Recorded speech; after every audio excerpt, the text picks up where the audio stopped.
Now to Florence Villeminot, who's going to take us to the international front pages. Morning to you, Flo. Hello. Starting off with that very controversial law that was passed in Denmark yesterday, that proposal to confiscate asylum seekers' cash and valuables to pay for their upkeep. That's right, controversial, huge news in Denmark. Let's look at the Jyllands-Posten, which looks at the specifics of this law. So the police are going to be able to seize valuables worth more than 10,000 kroner, that's about 1,340 euros.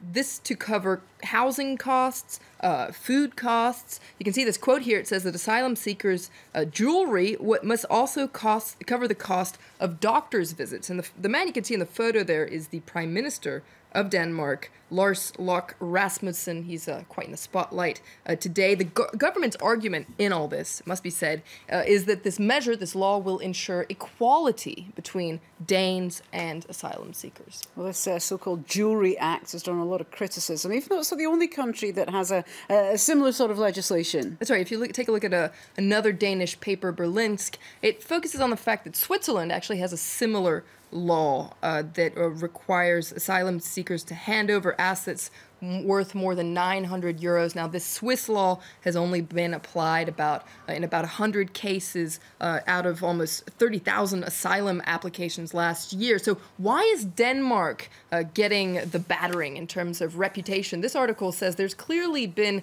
a mismanagement at the top level of Danish authorities. Didn't they see this negative publicity coming? But it must be said that lots of Danish politicians are also very critical of this new law. If we go back to the Jyllands-Posten, they're actually interviewing this man, Jens Rohde. He's an MEP for the Danish Social Liberal Party. He's often been very critical of Rasmussen's immigration policy, and in particular this jewelry law. He says it's a petty law that is only going to weaken the rights of the weakest people in the world right now. Well, the prospect of refugees having those possessions sees has drawn comparisons, of course, to the Nazis confiscating Jews' jewellery during World War II, hasn't it? Absolutely. Let's take a look at a cartoon in The Guardian today, the British paper, with very harsh comparison here. You can see this is Rasmussen here depicted as a Nazi. It's offensive to compare us to the Nazis. Venestra there is the name of his party. And you can see, you can just make it out there. It says probably the stupidest political party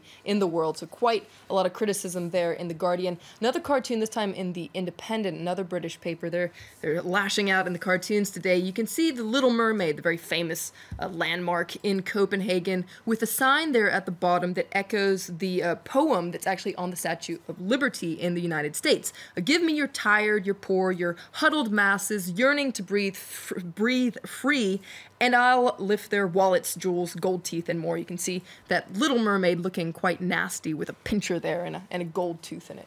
Okay, well, staying with the refugee crisis this week, several EU interior ministers have threatened to expel Greece from the passport-free Schengen zone. That's right. Putting Greece in quarantine is not the solution to the refugee crisis. That's what the Independent, and it says it today in its editorial.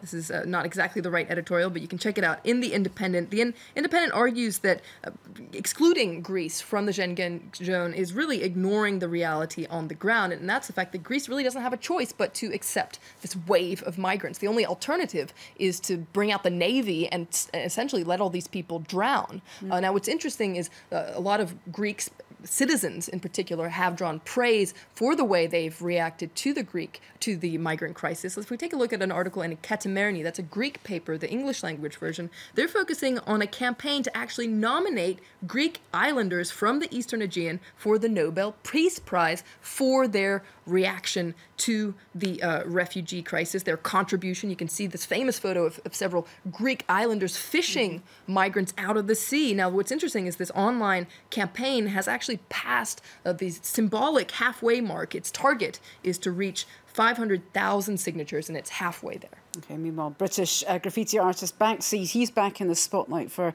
his criticism of France's approach to the migrant crisis. That's right. His latest piece of work is in London, just outside the French embassy there. If we take a look at an article in the Daily Beast, you can see a photo of it there. It depicts Cosette, the famous little girl from Les Miserables, and you can see her crying there in a cloud of tear gas, so critical of what's going on in Calais right now. And what's interesting is just a few weeks ago, Bansky actually, well, a Bansky mural appeared in Calais, in the jungle. And you can see, if we can see a photo of it, it's the Apple founder Steve Jobs, who Bansky reminded people is actually the son of, the son of a Syrian migrant. And he appears here on the wall of a tunnel in Calais.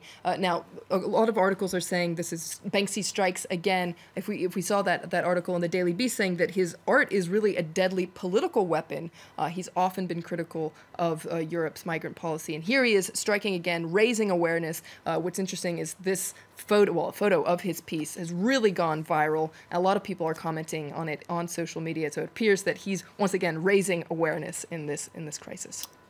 Thanks very much for that, Flo. Lots to chew over in the papers. I want to thank Florence Villeneuve for the press